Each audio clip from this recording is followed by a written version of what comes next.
আমি যদি এই মুহূর্তে ভারতের প্রধানমন্ত্রী মিসেস গান্ধী, ভারতের জনসাধারণ, ভারতের সামরিক বাহিনী, কলকাতার পশ্চিমবঙ্গের জনসাধারণ, আসামের জনসাধারণ, ত্রিপুরার জনসাধারণ, মেঘালয়ের জনসাধারণকে মোবারকবাদ না জানাই তাহলে অন্যায় করা হবে।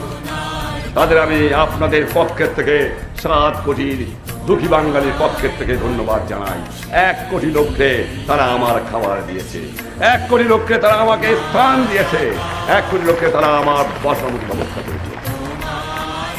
আমি যদি রাশিয়া সরকার, রাশিয়া জনসাধারণকে ধন্যবাদ না জানাই অন্যায় করা হবে।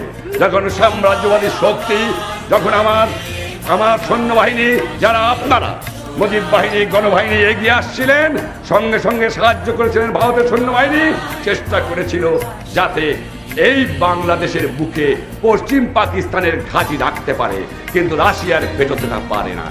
সেই জন্য রাশিয়াকে আমি মোবারকবাদ জানাই। আমি দুনিয়ার ব্রিটিশ, ফ্রান্স, জার্মানি, এমনকি কারণ সাংবাদিক এবং তাদের নেতাদের আমি ধন্যবাদ জানাই, কিন্তু আমেরিকার সরকারকে আমি ধন্যবাদ দিতে পারি না। তারা জানে, তাদের খবর আছে যে বাংলাদেশে কি করে মানুষকে মারা হচ্ছে।